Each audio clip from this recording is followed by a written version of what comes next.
Hello বন্ধুরা, আশা করি তোমরা সবাই ভালো আছো এবং সুস্থ আছো। আজকে তোমাদের কাছে অ্যানিমেটেড সিসি আরেকটা মজাদার টিউটোরিয়াল নিয়েছি, যেটা হচ্ছে ক্যারেক্টার ওয়ার্ক সার্কেল কি করে বানাতে হয়। তো কোনো মানুষ ক্যারেক্টার সাইড ওয়ার্ক সার্কেল কি করে বানাতে হয় সেটা তোমাদেরকে আজকে দেখাতে চলেছি। তো দেরি না করে শুরু করা যাক আজকের ভিডিও। তো সবার প্রথম দেখো, আমি একটা ক্যারেক্টার বানানো আছে আমার এখানে, যেই ক্যারেক্টার মধ্যে ডাবল ক্লিক করে আমি বাইরে ভিতরে ঢুকলাম।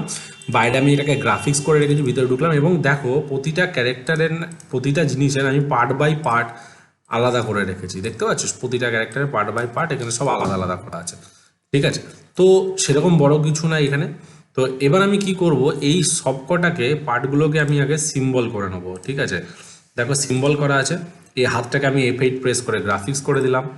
ঠিক আছে, এবং এর সেন্টার পয়েন্টটাকে আমি এইখানে তুলে দিচ্ছি, যেমন আমি আগের ভিডিওগুলোতে দেখিয়েছি এটা রয়েছে। এবং এখানেও আমি কি করছি, এটাও সিম্বল করা আছে, এটাকে করছি, এটাকেও F8 প্রেস করে গ্রাফিক্স করে নিচ্ছি। ধুতির যে সামনের কাছাটা থাকে সেটা উপর দিকে তুলে দিলাম। এবং এটা আছে, এটাকেও আমি F8 প্রেস করে গ্রাফিক্স করে দিচ্ছি। অ্যান্ড এই হাতটাকেও F8 প্রেস করে আমি গ্রাফিক্স করে দিলাম। ঠিক আছে, তো এইখানে এই ক্যারেক্টার ওয়ার্ক সার্কেলটাতে একটু জিনিসটা আলাদা করেছি, যেটা হচ্ছে দেখো আমি কি করেছি এখানে, এই সেন্টার পয়েন্ট এখানে রাখি। এই পায়ের যে ভাগটা, এই পায়ের সিম্বলের ভিতরে এর ভিতরেও আরেকটা সিম্বল করেছি এবং প্রতিটা পাকে আমি আলাদা আলাদা করে রেখেছি। এখানে আমি F8 প্রেস করে গ্রাফিক্স করে নিলাম, এখানে এই সিম্বলটা এখানে টাচ করে দিচ্ছি, যাতে আমি দেখতে পারি আমার অ্যানিমেশনটা ঠিকঠাক করে হচ্ছে কি না। মানে সিম্বলের ভিতর সিম্বল করে রেখেছি। ঠিক আছে বন্ধুরা, আর কিছুই না। এই যে দেখতে পাচ্ছ, এখানে খুব সিম্পলভাবে আমাকে এখানে একটু অ্যাডজাস্ট করতে হচ্ছে, আর কিছুই না। দেখতে পাচ্ছ এখান থেকে, দেখি এখান থেকে যায় কিনা, অলমোস্ট না। এখান থেকে না, এখানে দেখি এই জায়গাটা সেন্টার পয়েন্টটা রাখি, তাহলে দেখি না যাবে না। এটাকে জাস্ট এখানে রাখছি। হ্যাঁ, একটুখানি এই জায়গাটায় হবে, আর একটু উপরের দিকে যাবে, অলমোস্ট কাছাকাছি আছে। অলমোস্ট দেখতে পাচ্ছ, এই যে একদম একটুখানি হালকা করে, এই যে আর একটু নিচে যাবে।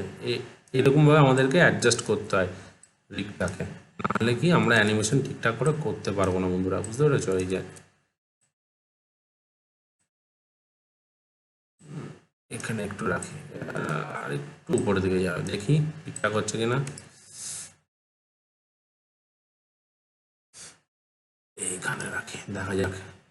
এখানে নেই।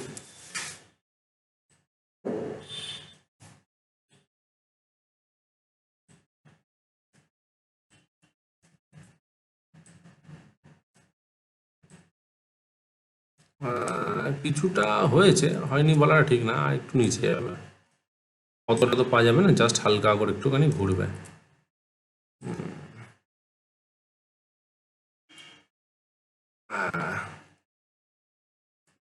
একটুখানি উপর দিকে করে দিই। যেটাকে আমি দেখি, এটাকে আগে সিম্বল করে নিই, বুঝলে তো?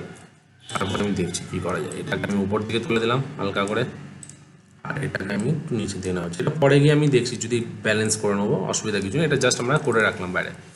পিছন দিকের পাটাকেও তাই করব, ডাবল ক্লিক করে ঢুকলাম, এটাকেও F8 প্রেস করে গ্রাফিক্স আমাদের কাছে। তো এটাকেও আমি এখানে জয়েন করে রাখলাম, এটাকে জাস্ট এই যে বোঝার জন্য। ঠিক আছে, অ্যান্ড নিচেরটাও আমি F8 প্রেস করে গ্রাফিক্স। ঠিক আছে, তো এইখানে আমি করে নেবো। তো আমাদের কি করতে হবে, ফার্স্ট পোজটা এবং সেকেন্ড পোজ এবং লাস্ট পোজ সব ঠিকঠাক করতে হবে। তো এই পাটা রয়েছে যেহেতু আমার, তো আমি এখানে কি করব, এই পোজটাকে আমি ফার্স্টে বানাই। এটাকে সিলেক্ট করলাম, এটাকে সিলেক্ট করলাম, সেন্টার পয়েন্টটাকেও এখানে রাখলাম। তো আমি কি করলাম, এখানে জাস্ট পাটাকে রাখছি। ঠিক আছে, দেখতে পাচ্ছ খুব সিম্পলভাবে পাটাকে রাখলাম। এবার আমি কি করব, অ্যানিমেশনটা করব হচ্ছে, ঠিক আছে, এখান থেকে দেখো, এবার যখন আমি এখান থেকে উঠছি, দেখতে পাচ্ছ হালকা করে, একদম বেশি দূর না। তো আমরা অ্যানিমেশনটা করবো হচ্ছে 20 অবধি। সবসময় অ্যানিমেশন 20-30 এরকমভাবে করবে। তো আমি একটা F6 মারলাম, এইখানে আমি একটা F6 মারলাম। ঠিক আছে, তো পাটা সামনের দিকে যাবে, সেন্টার পয়েন্ট আবার এখানে। তো আমি এখানে পাটাকে সামনের দিকে রাখলাম। তো আমি কী করলাম, মাঝে গিয়ে রাইট ক্লিক করে ক্লাসিক টুয়ে। তো দেখা যাক, দেখো পাটা সোজা যাচ্ছে। তো সোজা যাচ্ছে এবং পিছন দিকে আসছে, তাই তো? এবার পাটা আছে, যখন এইখানে 5 নম্বর ফ্রেমে গেলাম, এখানে গিয়ে আমি কি করছি, F6 মারছি। এবার আমি এখানে কি করলাম, এখানে অ্যানিমেশনটাকে একটু ঘুরিয়ে দিলাম, এই যা দেখতে আছে একদম ঠিক, হালকা করে একটুখানি অ্যাডজাস্ট করে দিলাম। ঠিক আছে, তাহলে আমাদের এখানে দেখো, এই যে দেখতে পাচ্ছ কি হলো, দেখো এই যে পা পিছন দিকে গেল এবং সামনের দিকে যাচ্ছে, ঠিক আছে, খুব সিম্পলভাবে। বাইরে চলে এলাম ডাবল ক্লিক করে, এবার এই পাটা করব আমরা ডাবল ক্লিক। তো এই পোস্টটাকেও আমরা সেমই করব, দুটোকে সিলেক্ট করলাম, ঠিক আছে, সেন্টার পয়েন্ট এখানে, এখানে সামনে একটু পাটাকে বাড়াই হালকা করে, অ্যান্ড 20-তে গিয়ে F6, ঠিক আছে। তো আবার এখানে গেলাম, মিডিলে গিয়ে F6, সেন্টার পয়েন্টটাকে পিছনে নিচ্ছি, উপরে রাখছি এবং এটাকে আমি পিছনে দিলাম এরকমভাবে। Same process, right click, create classic tool. দেখো আমাদের এই পাটাও সেম যাচ্ছে, তাই না? কিন্তু এইবার যখন এই যে পাটা যখন পিছন দিকে গেল, এইবার পিছন থেকে যখন পা সামনে উঠবে তখন কি করতে হবে, এই 10 আর 20-র মাঝখানে 15 নম্বর ফ্রেম আছে এইখানে F6। সবসময় মাথায় রাখবে, পা যখন পিছনে থাকবে, যখন সামনে যাবে তখনই তার পরের স্টেপ পাটা ভাঙবে। এই যে তখনই কিন্তু পায়ের স্টেপটা ভাঙবে, না হলে কিন্তু মজা আসবে না। এই যে এইখান থেকে একটুখানি ভাঙলো, ঠিক আছে। তাহলে আমরা দেখে নিই, এই দেখো, দেখতে পাচ্ছ খুব সুন্দরভাবে এগোচ্ছে। ডাবল ক্লিক করে বাইরে চলে এলাম। এবার হাতের পোস্টটা, যেই পা পিছনে থাকবে সেই হাত অপোজিট হাত সামনে থাকবে, এবং যেই পা সামনে থাকবে তার হাত পিছনে থাকবে। তো আমরা এখানেও তাই করছি, আলাদা কিছু করছি না, ঠিক আছে। তো আমরা কি করছি, 20 অবধি আগে আমরা F5 মেরে দিই, এখানে এখানে F5 মেরে দিই, 20 অবধি F5 এক্সটেন্ড। তাহলে দেখো অলরেডি হিলছে কিন্তু, দেখতে পাচ্ছ। এবার আমরা হাতের অ্যানিমেশনটা করি। হাতের ফ্রেমটা কোথায় আছে, এখানে 20-তে গিয়ে F6, 10-এ গিয়ে F6, হালকা করে হাতটাকে এখানে টেনে দিলাম, এখানে গিয়ে রাইট ক্লিক, ক্লাসিক। এটা একটা অন্য টেকনিকে করছি আমরা, বুঝতে পেরেছো, যে সিম্বলের ভিতর সিম্বল দিয়ে কি করে আমরা অ্যানিমেশন করি। F6 মারলাম, এই হাতটাও আমরা তাই করব, F6, এইটাকে আমরা সামনের দিকে এই যে নিলাম, এবং আমরা এখানে গিয়ে রাইট ক্লিক ক্লাসিক টুল। তো বন্ধুরা রিগ কি করে করে সেটা আমি আনবো, ক্যারেক্টার রিগ। তো আমি ওয়ার্ক সার্কেলটা কি করে করতে সেটা শেখাচ্ছি, ঠিক আছে। দেখো খুব সুন্দরভাবে চলছে, ঠিক আছে। এবার আমরা এখানে ধুতিটাকে ঠিক করব। তো ধুতিটা এখানে আছে। তো আমাদের ফার্স্ট ফ্রেমে ধুতি কীরকম আছে দেখি। ধুতিটা আমাদের ধুতির যে কাছা, এটা একটু সামনে রাখি এরকমভাবে, এই যে সামনে, একদম সামনে, ঠিক আছে। দূরে গেলাম F6, মিডিলে গিয়ে F6, ঠিক আছে। তখন এই ধুতির কাছাটা একটু সামনের দিকে যাবে, এই যে সামনের দিকে যাবে একটুখানি হালকা, একদম। এবার এখানে গিয়ে রাইট ক্লিক ক্লাসিক টুল। তাহলে দেখা যাক, এই যে দেখতে পাচ্ছ বন্ধুরা খুব সুন্দরভাবে সামনের দিকে কাছা এগোচ্ছে, ঠিক আছে। আচ্ছা, পায়ের ভিতরে এখানে একটা স্পট, এখানে একটা কালারের প্রবলেম আছে, এইটাকে আমরা ঠিক করি একটুখানি। আইডোপার টুল ধরে জাস্ট এখানে কালারটা পিক করে দিই, অ্যান্ড এইগুলোকে আমি ডিলিট।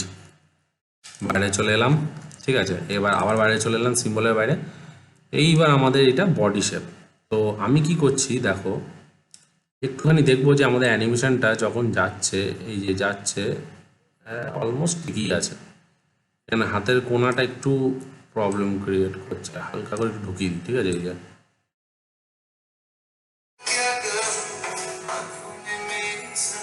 হ্যাঁ বল, হ্যাঁ বল। আচ্ছা ঠিক আছে, সাবধানে।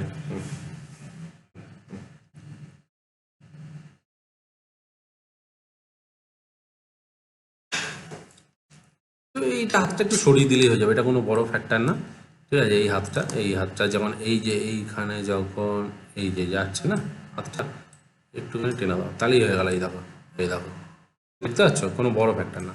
এবার বডি মুভমেন্ট করবে, তার জন্য আমি কি করব, ঠিক আছে, এইটাকে একটা সিলেক্ট করলাম, এখানেও আমি একটা F6 মেরে দিচ্ছি হালকা করে, F6, একটা F6, এটাকে একটা F6, ঠিক আছে। আর মিডলেও F6, F6 অ্যান্ড F6, ঠিক আছে। এবার আমি কি করছি, এখানে একটা F6 মারবো, F6, এটা দরকার নেই আর মুভমেন্ট করার, এইখান থেকেই আমি জাস্ট স্ট্রেট করে দিচ্ছি। এই যে একটা ধরলাম, ঠিক আছে বন্ধুরা, এটাকে ধরলাম, এই হাতটাকে ধরলাম, এটাকে ধরলাম, শুধু 2 ফ্রেম উপরে নেবো, আপার 1 2। তাহলে দেখো কি হলো, যার খাচ্ছে, তাহলে সবকটাতে আমরা ক্লাসিক টুইন মেরে দিই, right click create classic twin এখানে।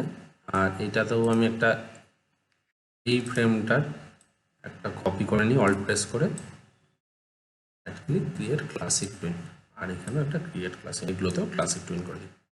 তাহলে দেখো এবার যখন হাঁটছে দেখো বডি যাবো হালকা জার করছে, দেখতে পাচ্ছ উপর নিচ করছে উপর নিচ করছে। এবার তুমি যদি চাও এখানে আমি মাথাটার মধ্যে একটু হেলাতে পারি। এই যে মাথার যে ফ্রেমটা আছে এখানে জাস্ট আমি একটা F6 মেরে দিচ্ছি, F6, মাথাটাকে হালকা করে একটু সামনের দিকে হেলাবো, সামনের দিকে এই যে, আর এটাকে আমি অল্ট প্রেস করে এখানে কপি করে দিলাম। তাহলে দেখো এবার দেখো কি হলো, এই যে দেখতে পাচ্ছ মাথাটা কি সুন্দর জার করে হাঁটছে। এবার বাইরে চলে এলাম ডাবল ক্লিক করে, ক্যারেক্টারটাকে বাইরে সাইডে রাখছি, ঠিক আছে, দূরে গিয়ে F6, 8 সেকেন্ডে গিয়ে F6, ক্যারেক্টারটা সামনে দিয়ে হেঁটে চলে যাবে, মাঝে গিয়ে right click, classic click, control enter. দেখো এবার বন্ধুরা কি হলো, দেখো বন্ধুরা কি সুন্দরভাবে ক্যারেক্টারটা তোমাদের সামনে হেঁটে হেঁটে যাচ্ছে, দেখতে পাচ্ছ বন্ধুরা। তো দেখো খুব সিম্পল ভাবে, খুব ইজি ট্রিক্স ভাবে তোমাদের ক্যারেক্টারটা কি করে হেঁটে যাচ্ছে সেটা তোমাদেরকে দেখালাম। তো প্রিন্সিপাল সব জায়গাতে একই, বুঝতে পারছি, অ্যানিম্যাল ওয়ার্ক সার্কেল বলো আর হিউম্যান ওয়ার্ক সার্কেল বলো, কিন্তু অ্যানিমেলে কি 4টে পা থাকে, হিউম্যানে 2টো পা থাকে, এটাই পার্থক্য আর কিছু না। আজকে একটুখানি কমপ্লিকেটেড করে দেখালাম, ঠিক আছে। তো এই যে ক্যারেক্টারের যে পার্ট বাই পার্ট কী করে ড্রয়িং করতে হয়, কী করে রিগ করতে হয়, এই জিনিসগুলো আমি তোমাদেরকে পরবর্তীকালে দেখাবো, ঠিক আছে। তো বন্ধুরা আশা করি তোমাদের আজকে ভিডিও ভালো লেগে থাকবে। যদি আজকে ভিডিও ভালো লেগে থাকে তাহলে অবশ্যই তোমরা তোমাদের চ্যানেলটিকে লাইক করো, কমেন্ট করো অ্যান্ড সাবস্ক্রাইব করতে ভুলো না। নেক্সট ভিডিওতে আরও কিছু মজাদার জিনিস নিয়ে আসতে চলেছি, তো সঙ্গে থাকো, সাথে থাকো, বাই।